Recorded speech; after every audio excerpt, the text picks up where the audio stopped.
Hello, everyone. It's your favorite cancer patient slash espiritita. What's going on today? Happy belated Valentine's Day to all those who were able to celebrate. I know I was definitely celebrating with myself. So today I wanted to talk about how to choose your spiritual mentor, teacher, godparent, padrino in your life. How to choose them, or they choose you. It's going to be a short video because I don't really think there's much to really talk about, but I'm going to say this. In my experience, I found that settling for the first person who offers is not really a good idea. I often find that the concept that people say your godparent chooses you to be highly, highly mistaken. I think it has to be a mutual thing. Excuse me, a mutual thing between both parties. There should be look for someone who's available. Number one, look for someone who you can trust. That's number one. Number two, look for someone who is not a McWitch, a Burger King type of priest or priestess representative. By that I mean someone who's an order taker who just wants to take your money and let you go on your way. Also, before even looking for a godparent or a spiritual teacher, mentor, you should really look to see what you want to gain out of this. Like, what are you looking for? If you're into lucumia and espiritismo, are you looking to develop your spirituality, become a santero? Are you looking to move forward in espiritismo, to become an independent espiritista? Are you looking for psychic development, spiritual development? Or are you just looking for someone to take care of your spiritual needs whenever you need? Those are things you have to think about before choosing a godparent or a spiritual teacher. Another thing you need to think about is this person available? I know it's cool when you hear about people be like, oh my God, Tan Juan, he got like 20 god children and these seminars he does and he writes books and okay, will he have time for you? Ask yourself that question. Is Don Juan gonna have time for you? Is he gonna have time to have sit downs with you, to do heterogations, to teach you about energy projection if you're a witch? Like, is he gonna have time for you, to help you develop you? Is he gonna make the time to help you develop you? You know what I'm saying? That's what I am trying to get to the point. Because a lot of people want that famous santero, that famous godparent, that famous psychic as their teacher. Fame does not always equal quality. Because you can know a lot and be a terrible ass teacher. And then there's some people who have years and years and years in anything and don't know as much as somebody else who, studied before they got their title or had to just happen to be more active. That's another thing. Are they active in the religion that you're practicing? Are they doing misas? Are they doing tambores? Are they going to them? Are they available for drummings? Are they available for circle castings, party, sabbats, esbats? Are they available for that? Do they do that? Are they doing it? Are they practicing it? Are they actively practicing it aside from just, hey, you need a love spell? Got it. Hey, you need Ebo? Got it. You know what I mean? Ching, ching, ching, ching. You need to find somebody who's actually going to be available and who's active in the spiritual practice that you follow, that you choose. Because a lot of times in these traditions, you learn from doing. And there is no better teacher than experience. So you learn from doing. Me personally, I have classes I teach.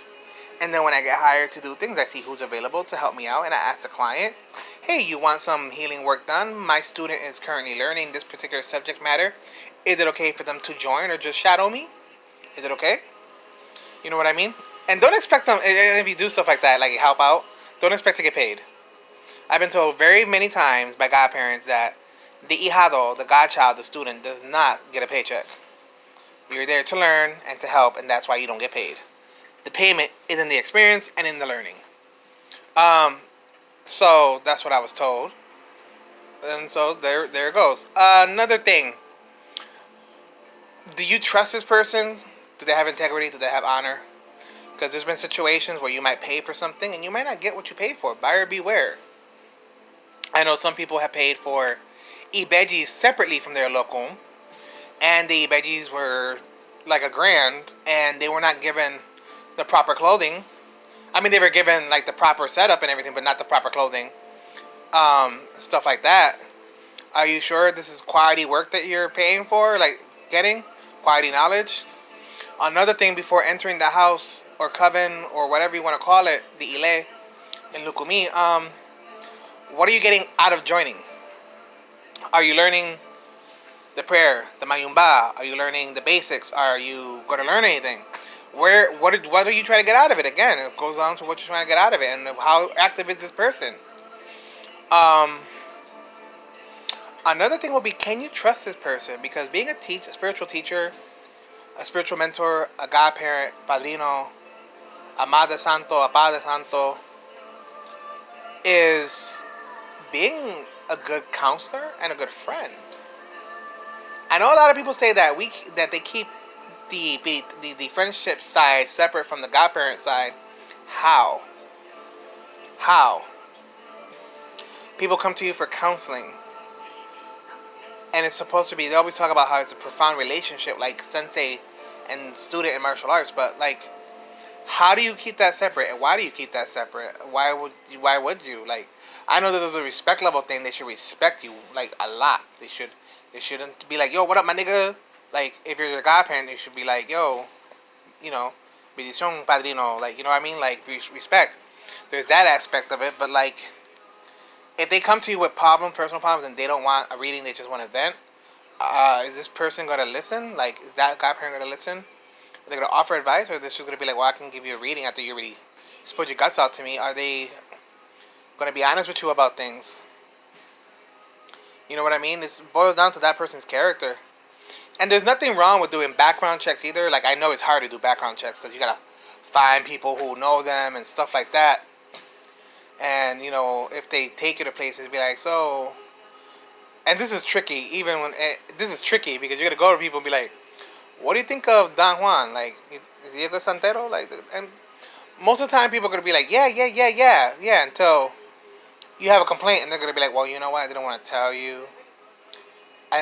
you. So I would suggest that you pray on it, meditate on it, that you see what kind of connection you have with this person, what kind of relationship you have with this person. Because there's some people who I've met who make great hangout partners, but they don't live up to the expectations of a godparent. Like, there's certain people who I met who were great to hang out with and chill, but when it came down to teaching and being active, no, it was not.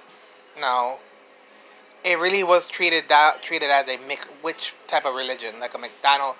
Hi, can I get a double looking with a side of cheese, please? Like, come on. So you really have to be careful who you pick and the bond that you make, because you know you don't want to fall in love with a godparent that's gonna be a dick. And you know, it's supposed to be a really deep bond. Like, that's what I was always told. That was always my impression. Even in my culture, in the Native American stuff, when they would teach, or my culture, but I'm not a shaman. When the shaman would teach the potential students, they would have sweat lodges just for the students and the shaman to talk about things and see what's in their hearts and stuff like that, because the spirits would choose the shaman. And you know, the sweat lodges is the time where you reveal how you feel and let go of a lot of things. And you have to make sure that your spiritual teacher is going to be equipped for that and is ready for that. And it's a bond. Like, you should be able to go to your godparent and talk about almost anything and everything. Almost. You should be able to go for them for help. They should be available for you. They should be honest with you about things. And they should really be just a person. Like, they should really be good character. Like, good character plays a big role in this. And there's a lot of people who wear their crown who are just not good character. And there's a lot of people who are high up there in other various traditions, and they're not good character either. Like, you know what I mean? If they express homophobia to you, transphobia, chauvinism. Maybe that's not the right person for you. So I would always say meditate and pray to your spirit guides and ancestors about a person before you ask if they could be your godparent, and just take a look at that. Remember, what are you looking for? What are you looking to get out of these traditions? What are you looking to learn? And is this representative going to be the right representative for you? Because Party Girl that I just mentioned would not have been a good fit for me, but for someone who just wants the quick fix here and there, that would be the godparent for them, but not me, because I want something deeper. I want something. I want to learn. I want to learn. I want to eventually practice, and I'm all about learning and stuff and gathering knowledge.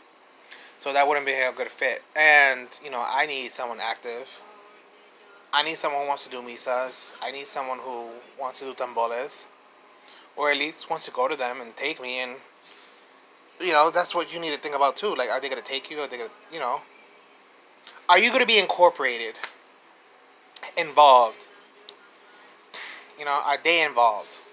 Look for stuff like that. That's all I have to say. It's a quick 10-minute video, 11 something minutes. Not much to say about that, because honestly, it's in a nutshell. Just look for good character, honesty, integrity, loyalty, charity, maybe, and also remember that it depends on what you want to get out of it. If you want to learn, you need a more active person. If you don't want to learn and you just want to get up to a certain point, then the person I mentioned earlier might be a better fit. Those type of people. So you guys have a good day, and stay safe.